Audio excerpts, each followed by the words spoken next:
আমি যদি প্রত্যক্ষ না পাই আর একজন কি করে মুক্তি পাবে সেটা বলবো কি করে? আগে তুমি আমায় মুক্তি করো।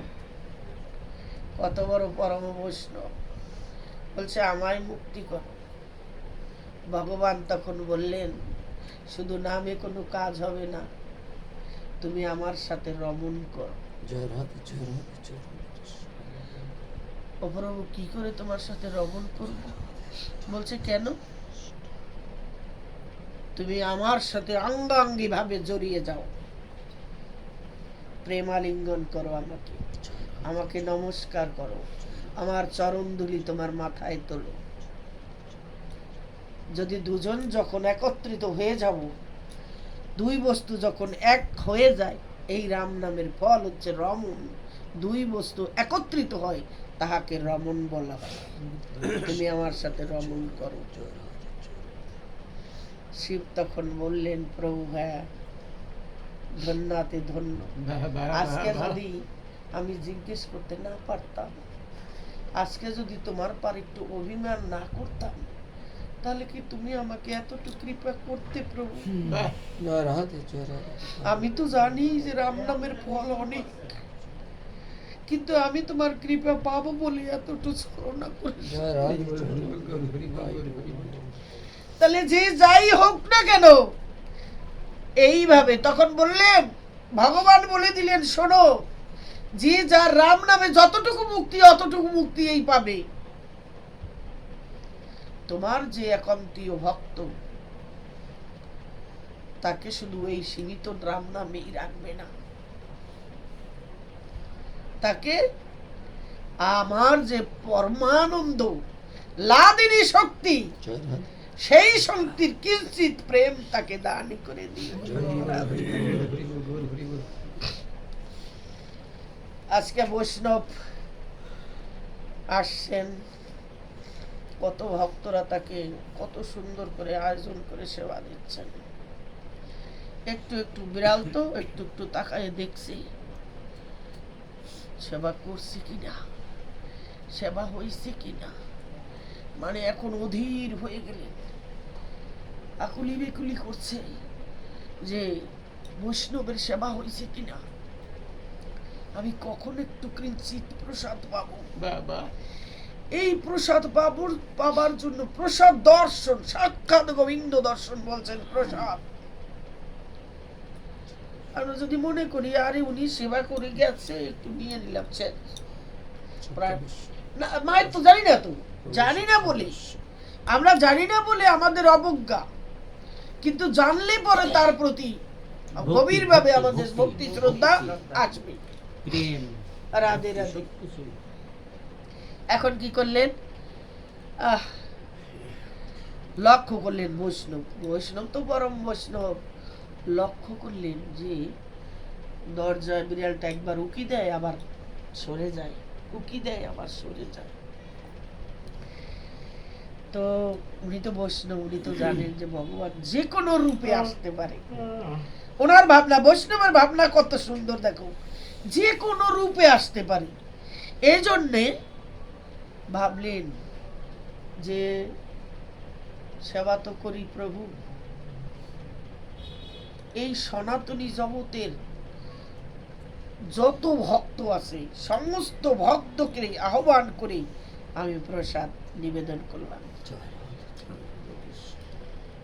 প্রসাদ নিবেদন করলেন, নিবেদন করে মাটিতে রাখলেন। মাটিতে রাখার পরে এখন উনি সেবা করলেন। সেবা করবার পরে সবাই তো যারা যারা ভক্ত ছিল প্রত্যেকেই তার প্রসাদের মানে ওটা ধৌত করছে, কিছুটা কিছুটা সবাই নিয়ে নিলেন। এর মধ্যে দেখেন কত চমৎকার একটা ঘটনা ঘটে গেল। প্রভু যখন সেবা করে উঠলেন, তখন তাকে বিছানা দিতে গিয়ে কেউ পান দিলেন, কেউ সুপারি আনলেন, কেউ তার শরীরটা মানে মানে তাও তোয়ালে দিলেন মুখ মোছার জন্য, কেউ বিছানা করে দিলেন। এতটুক সময় প্রসাদের এটা খালি ছিল, কেউ নিতেও পারে নাই।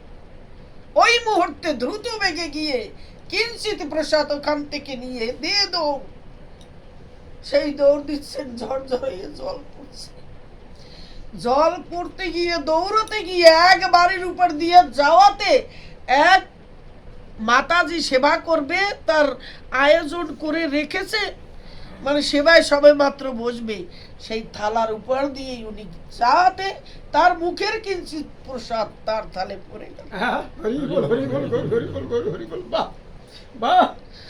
তখন চণ্ডীদাস বললেন, এমন ভাগ্য যদি আমার,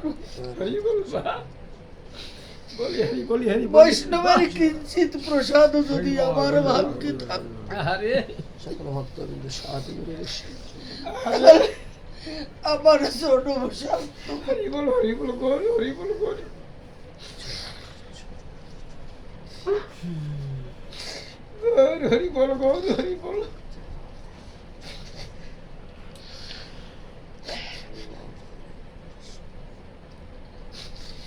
গৌর হরি বল, গৌর হরি বল, গৌর হরি বল।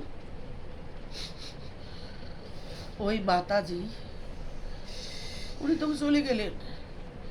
মাতাজি ওই দিন সেবা করবার পরেই শুধু তার ভিতরে কৃষ্ণ ভাবনা আসছে, মনে হচ্ছে যেন কৃষ্ণ বলে, মানে কৃষ্ণ বলতেই যেন তার নয়ন জল আসছে, মানে কেন জানি ইচ্ছা করছে যে ভক্তের সঙ্গে যাই, ইচ্ছা করছে একটু গোবিন্দের কাছে বসি, ইচ্ছা মানে তার ভিতরে নানান বিকার দেখা দিল, উদ্বেগ শুনে হঠাৎ করে কৃষ্ণ কৃষ্ণ কৃষ্ণ এরকম বলতে লাগলেন। প্রসাদের কত গুণ! যখন ওনার ভিতর সেই কৃষ্ণ ভাবনা জাগৃত হলো, কিছুদিন পরে কি করলেন, এক বৈষ্ণবের কাছে নিয়ে আসলেন তার স্বামী,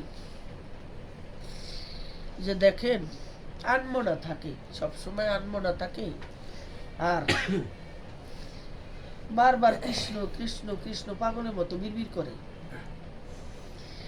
তো সাধু বললেন, তোর লক্ষণ দেখি, কেমন লক্ষণ, লক্ষণটা একটু দেখি। তো মাতাজি গেলেন, মাতাজি গিয়ে ষষ্ঠঙ্গে সাধুর চরণে প্রণাম বলছে, বাবা আমি কবে কৃষ্ণকে পাবো বলতে পারো? কবে আমার কৃষ্ণ প্রাপ্তি হবে তুমি কি বলতে পারো বাবা? এই বলছেন, তোর চরণ ধরে কাঁদছেন আর গড়াগড়ি যাচ্ছে। বাবা তাকে ধরে প্রেমালিঙ্গন করে বলছে, মা তোর স্বামী কি বলছে জানিস?